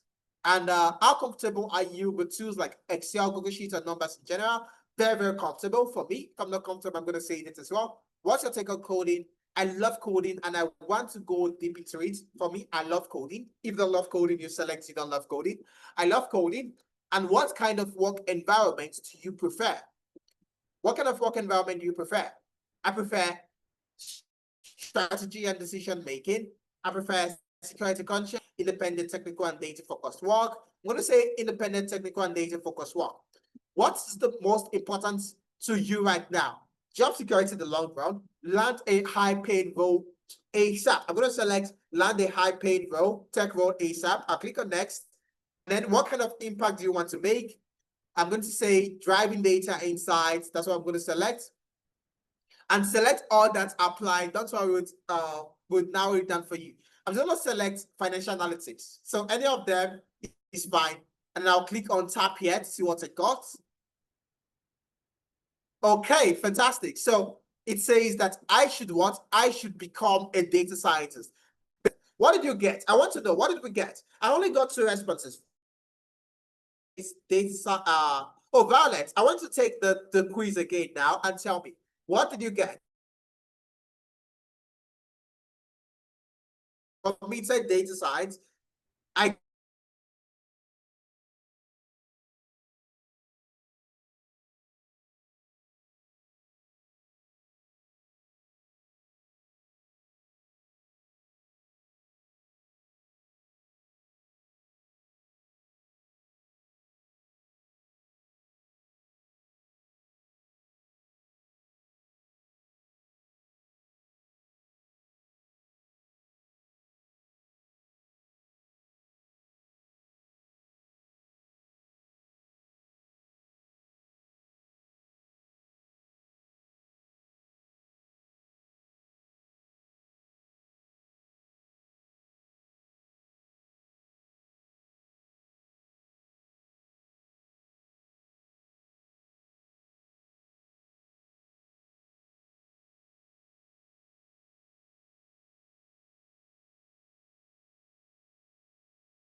Yeah, sorry about that, everyone. So I'm back now, and we're just gonna continue from where we stopped. So I mentioned that I wanted to say what we got. Okay, I wanted us to send to the chat box what we got. What's so okay? So Olola the business analysis. Children, I have disappeared. Okay, I believe I have reappeared. So I need responses. I need responses. What did we get? What did we get? Oh, we didn't try the quiz. Is that it? Okay, so Tara got Agile project manager. All right, fantastic. So great to know, great to know, great to know. So that's it. So that's the way. Yeah. So that's one of the way that you can select. So now let's, for me, I know that I want to, excuse me. I know I want to be a data scientist. Okay, based on everything I've selected, based on my personality, based on what the application, based on what the system thinks I should go for. It thinks I should go for data science. And of course, if I still want to speak with a professional, I can easily just click on this. Okay, so I can easily click on this to book a free call, just to speak with someone to help me choose, just in case I don't trust AI, because this is some sort of AI. AI told me what I should do. But if I don't trust AI, I want to speak with someone, I can easily just click on this to book a free call. But yeah, so I've been able to select what I've been able to get identify my career path.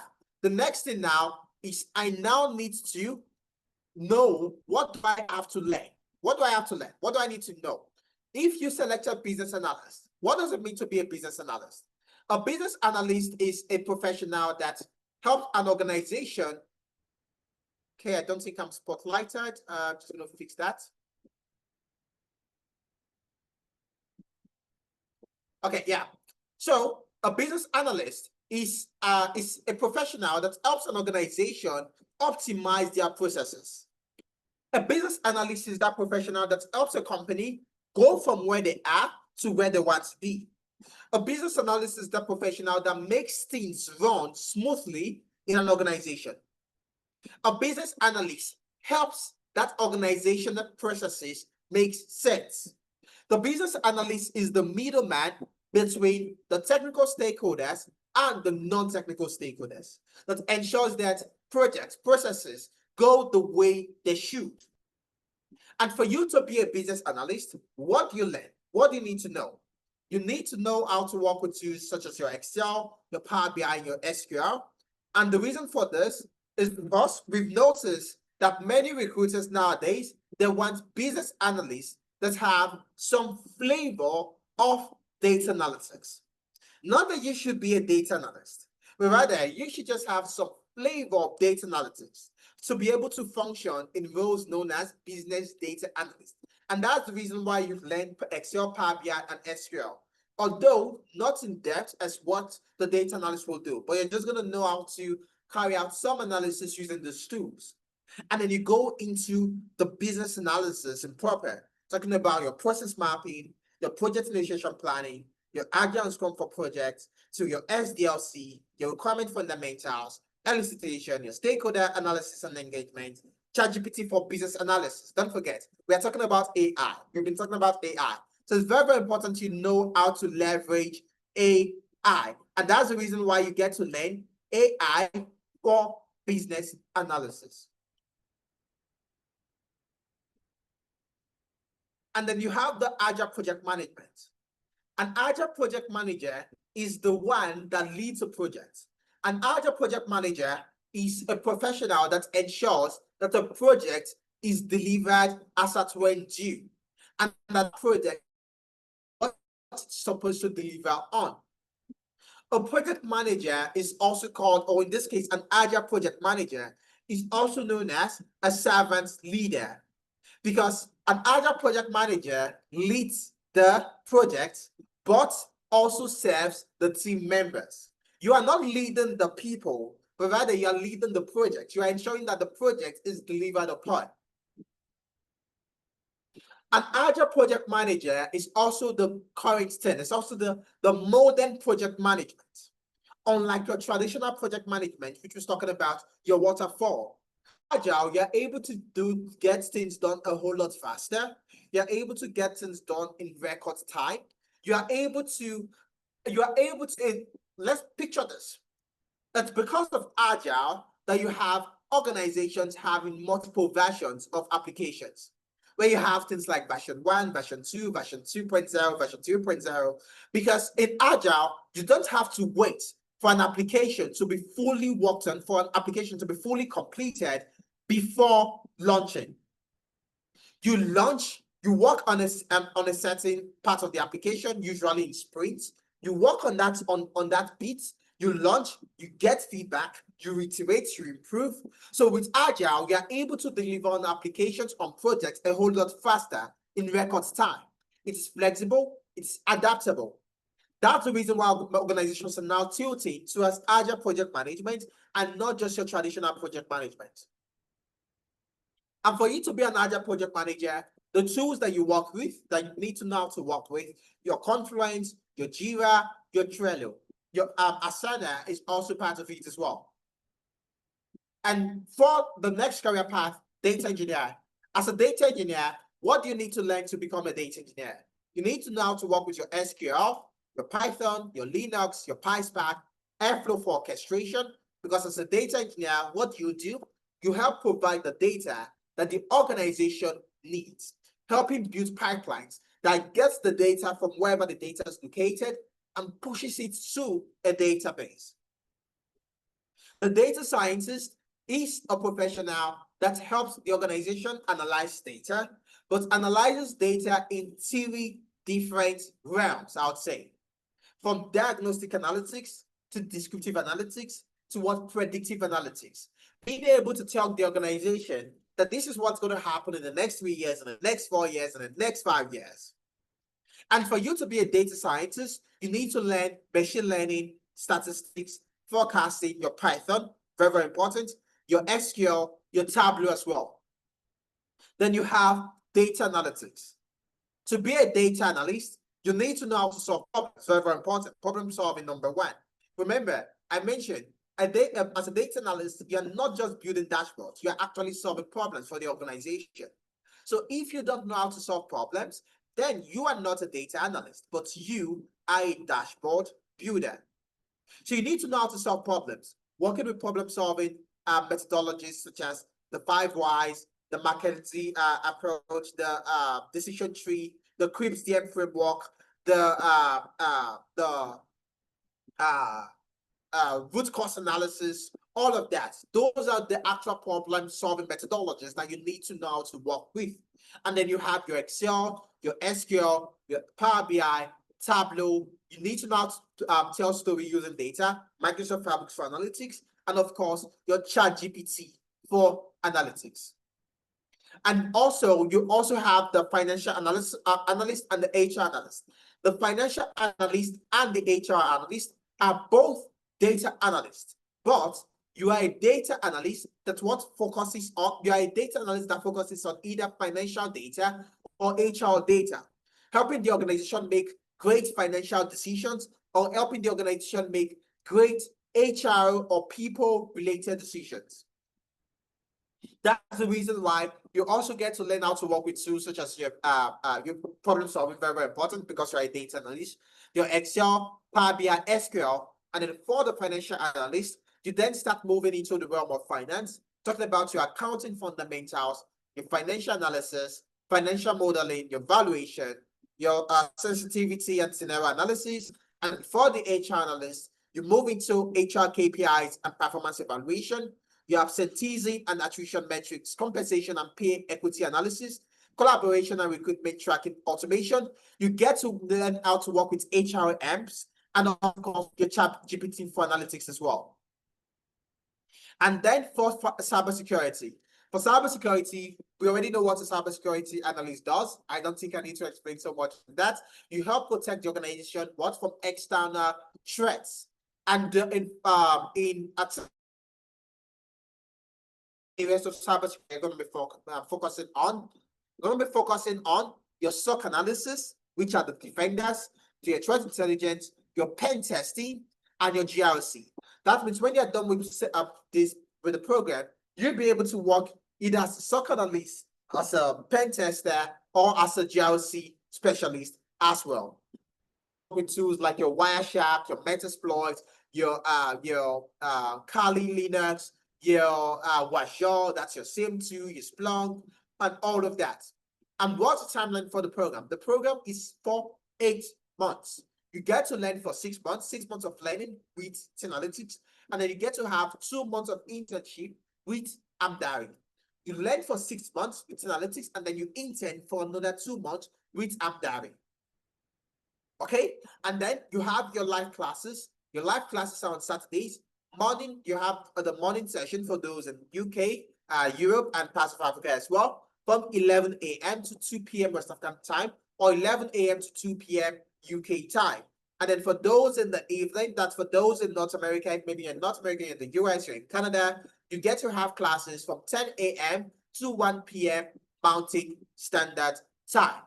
You also get to have your self-paced watch me doing videos on Analytics, because we use a hybrid learning approach. So we use a hybrid learning approach where you get to watch videos on the LMS, and then you get to have live classes that get to build on what you've learned in the LMS. So it doesn't matter if you're someone that learns slowly, maybe you love going through videos over and over and over again, no problem, you are good to go. Or if you're someone that prefers speaking with someone, you want to be in the class, you want to listen to someone speak, no problem, you are good due to the hybrid nature of our programs. And of course, you have the mentorship sessions, interview preps every Thursday by 10 p.m. West African time, and you also have sessions by 8 p.m. MST for those in Canada and for those in US. And of course, don't forget, all sessions are fully recorded, and you have lifetime access to the sessions and to the experts as well. And this was what I was talking about. Remember, I talked about the LMS. This is what it looks like. We might not have much time to go through. You have the LMS, and you also have your live classes. That's your instructor-led live classes.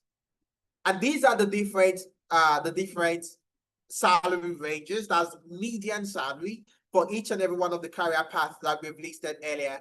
That's from business analysis, data science, agile project management, HR analytics, financial analytics, cybersecurity, and also data engineering as well. Okay, you can't see anything. Oh, sorry about that. Okay, can you see this now?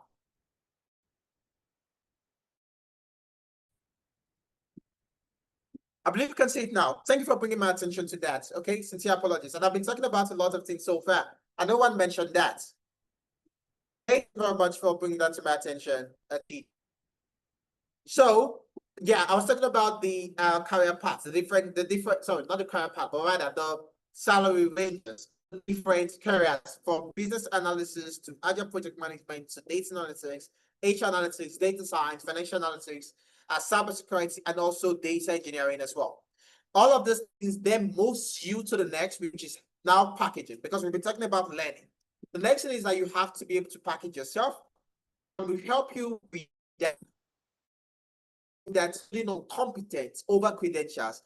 No one cares about your certificate. The era of certification is over. I get people telling me, "Oh, I say, what certification do I need to get a job in this?" When in this day and age, you don't need a certificate to get a job. And you can also see from this post that was made by Elon Musk.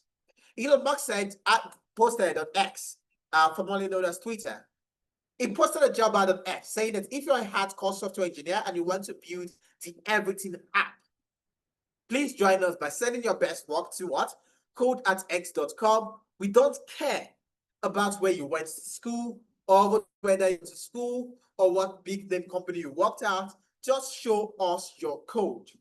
No one cares about your certificate. So if that's what you're still banking on, okay, what certification am I going to take? Then you're getting it wrong. But rather, you have to build the skills. You have to have competence. That is what is going to help you get the job. And Hope can relate, because Hope was in a similar situation. Hope already had a project management certificate. She already had a certificate, a project management and Scrum Master certification in Canada, but she couldn't get a job in Canada. not until after she joined our Agile project management in September last year, before she was able to get a job. That was due to the repositioning that we did. The fact that we let her know that, okay, it's all about competence. We built our skills. We ensured she had a portfolio. Now she had something that she could speak about during interviews. She had something that she could show to interviewers that this is what I've been able to do in the past. This is what I was able to do for this organization. Instead of talking about, oh, I have the certificate, I have the certificate, because recruiters do not care about that.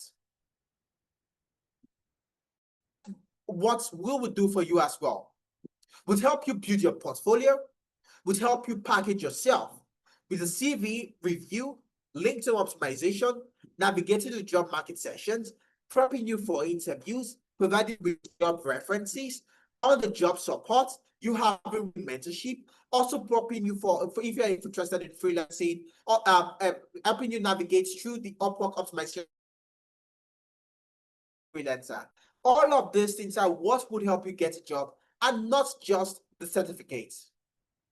And like I mentioned, the program is for 8 months, 6 months of learning, and 2 months of internship. After doing all of these things, then you start applying for jobs. And this is something that we do every week. And I repeat, every week, you get job updates. I talked about this earlier. That we scrape job boards, providing you with sponsored roles and also remote opportunities for those that's okay, you're currently looking to get. And we post it on your classroom every single week for you to apply. In addition to this, I will also mention that you're going to get over 30 different job sites for you to also be applying to jobs on your own. This is something that you get exclusively from Tenalytics. So again, just to recap, you learn, you package, you apply, and that's how you get the job. That's the path that you have to take, and that's how we guide you.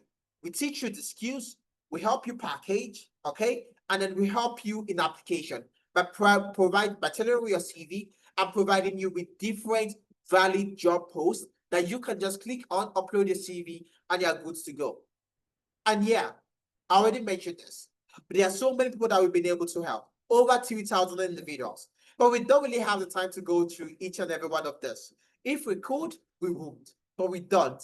Okay, but as long as you have access to the slides, you will be able to go through all of this. Okay, so you'll be able to go through all of these testimonials. You can click on the link and listen to these people speak. Listen to them tell you how they're able to make that switch, so you can do the same as well. So how can you start? How can you start today? Our next cohort is going to begin October 4th. The September cohort just started today. The very next cohort is going to begin on the 4th of October. And for you to register, you just, okay, I can see a question. Is it available to those in Ireland? Yes, it's available to anywhere in the world, any part of the world that you're located. We are global company, so it doesn't matter where you're located, you can go ahead to register. And we can also help you get a job in your location. Okay? We can also help you. And fun fact, our co-founder, Efemina Ipro, was actually based in Ireland. Okay, it was based in Ireland for a while before he migrated to the UK and then to Canada. So we also have lots and lots of experience when it comes to Ireland as well, to also be able to help you transition and get a job, Benedita. But yeah, and another question, do you get a certificate for these courses? Yes, you get a certificate, and you get a globally recognized certificate. A certificate from what? Guys, globally recognized because we have we are accredited by the American Training Center for Development. That's the ACTD. So you're gonna have the ACTD logo on your certificate. But like I said, don't rely on certification. Are you going to get a certificate? Yes, a globally recognized one at that. But it's not about certificates. No one really cares about certificates. It's all about competence. Okay? It's all about competence. So what do you need to register? At the moment, for you to register is currently $1,000. That's the amount to get into the program. But we are currently running a 25% discount for the first 20 people to register. And it's only for the first 20 people to register. Okay? For the first 20 people to register before September 14th. Okay, let me break it down for you so you understand. This discount is for the first 20 people to register.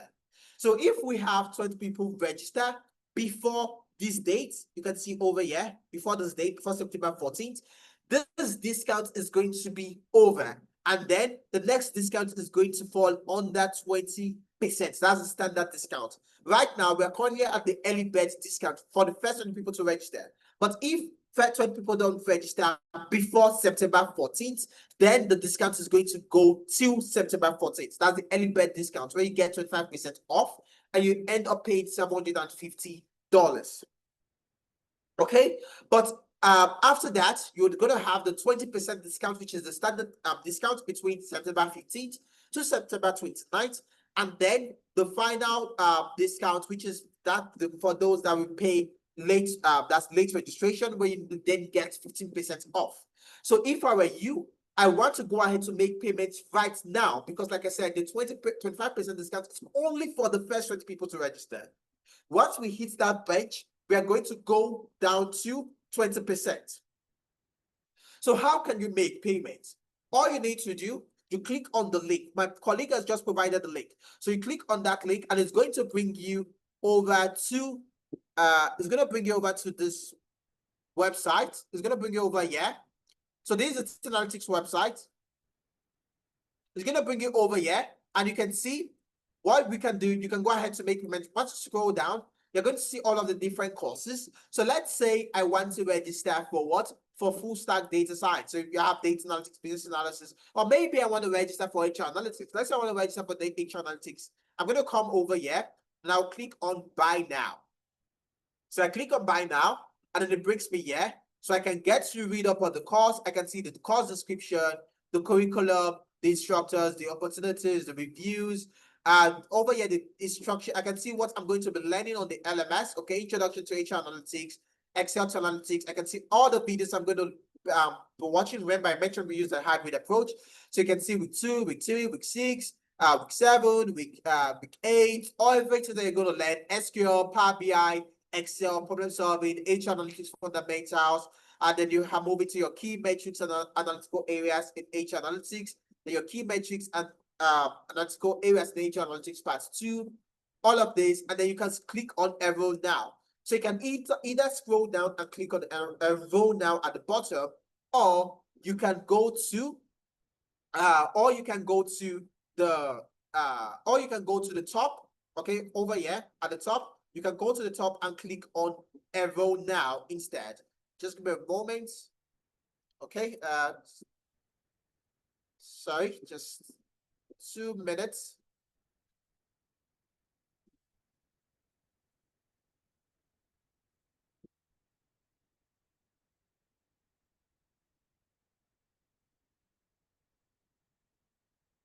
Okay, yeah. So I was saying you can go ahead to click on enroll now. So you can either click on enroll now at this point, or you can scroll all the way to the bottom after reading up on everything you're going to be getting, and then click on enroll now. So once you do that, it brings you over here where you can select, okay, October. So the October cohort started on the 4th of October, or maybe you want to make payment now, so you qualify for the discount on time, and then you want to defer to, let's say, November, or maybe you are looking to start up in November. So you're not going to be free now, but you don't want to delay your payment, right? You want to make payment now and start in November.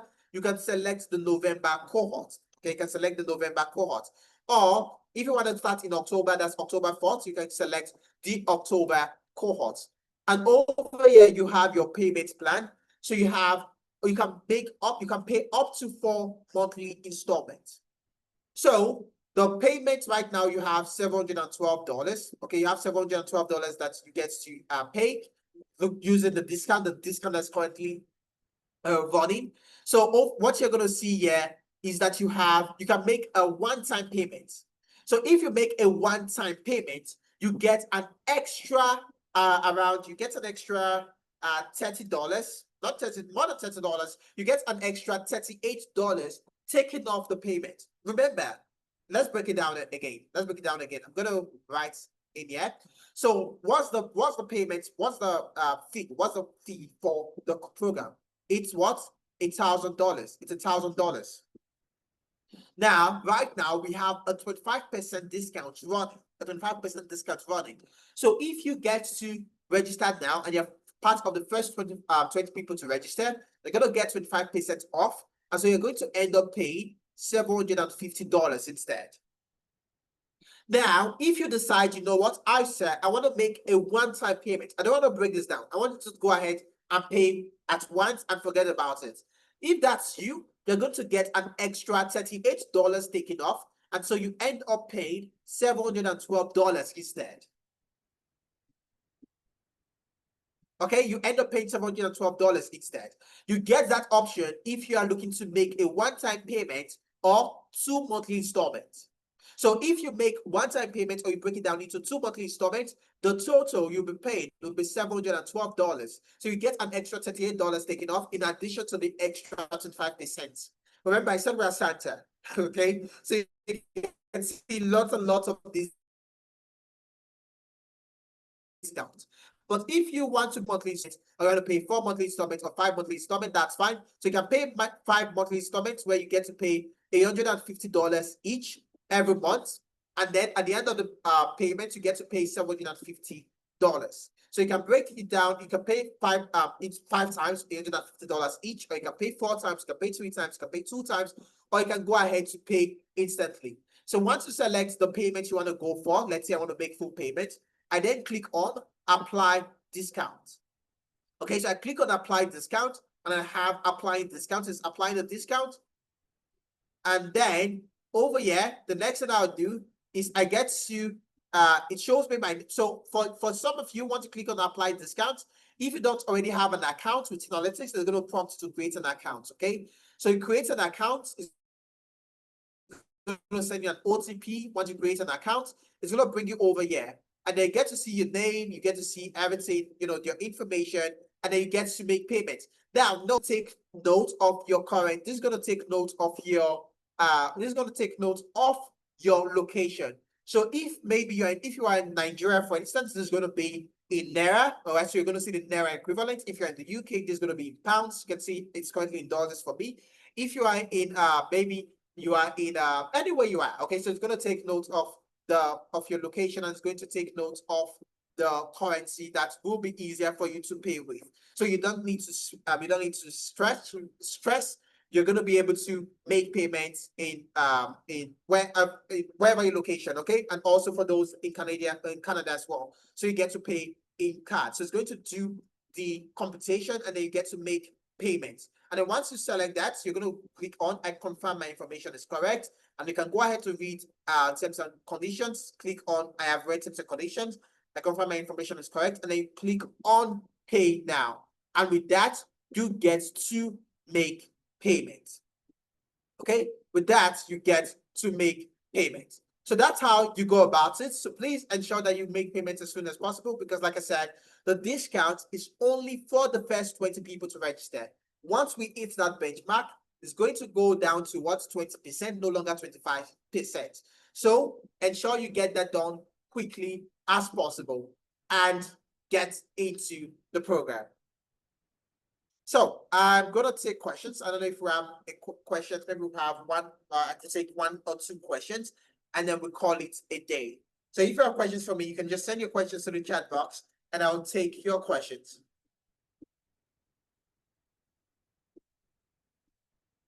If you have a question, you can send a question. If no question, that's fine as well.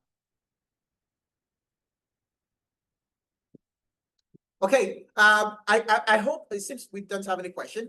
I hope we've been able to really, I hope we had fun in this session. That's the first thing, okay? I hope we had fun in this session. And I hope we've been able to see the roles that are still going to be in very high demand, even though that we have AI now, and that's the case. We know what we need to do. We know the roles that we should go for, and we have gone ahead to make payment. Okay, Chirindu, thank you very much, Chirindu. Okay, so Jima is asking, what tools do I need to learn this? Do you need to learn what? So I've just showed us that is already. Okay, so Jima, maybe you want to ask, you want to rephrase, but just one last thing before we leave. Even though you had a great session, just send ice cream to the chat box. Okay, even though you had a great session, send ice cream to the chat box. Okay, ice cream, come on. I want you to humor me this last time. I want you to humor me this last time. Thank you very much. Ice cream. Thank you, Desi. Thank you, everyone. Okay, Chiwendu has paid. Can you give me something to refresh my brain before October 4th? Yes. So Chiwendu wants to make payments. The LMS is going to open some videos up for you that you can start watching over before your class. Okay, so you're going to have access to that on the LMS. So just log into the LMS. You're going to have some videos open up for you already. Ada, thank you very much, Ada. So Jima is asking, tools like okay, okay. So what you need, you just need your laptop. You need a good laptop. Not really something out of this world. Just need a standard laptop. You can send a message to any of the admins, and the specs will be sent to you. Okay. So, but what you just need a working laptop, and that's it. You just need a working laptop, and that's it. Every other thing, we are going to provide it for you. That the tools you need to install. We're going to provide you with the packages, everything that you need to do. So all you just need is your laptop. Okay, I did initially, but blocked now. Okay, Chiwendu. Okay, we're gonna take a look at that. Just reach out to any of the admins or send us an email. So you can send us an email at inquiries. You can send us an email at inquiries inquiries@technologies.org, and we'll respond to that. Okay. Also, for the laptop specifications, you can go ahead and ask. Just send us an email. But this is what you usually go for. You're looking at least 225 gig SSD, at least an 8 gig RAM, okay, 8 gig RAM, 225 gig SSD, and you're good to go. But for the detailed specification, just send us an email and we'll respond. Another day says, my laptop is currently very old and crashes out a lot. What is a laptop? Okay, recommended as affordable. Okay, so laptop that I would recommend, you know what, just send us an email or join any of our clarity sessions, book a session, and you get to speak to a professional, and then they're going to look at your current price point, okay, your current price point, and then give you a recommendation. I don't just want to give you anything right now till we get to speak to you some more. So the email, enquiries@Tenalytics. I'm going to send that to the chat box, okay? Enquiries@Tenalytics.org. So you can send us an email at inquiries@tenalytics.org, and we'll get to send you a response. Okay, so I don't think I have any other question. Thank you, everyone. I really enjoyed myself, and I believe you did as well. And till I see you some other time, please go ahead and make payments as quickly as possible, because as we all say, quick says the clock, and whatever you have to do ensure you do quick. And please get yourself some ice cream. Bye, everyone.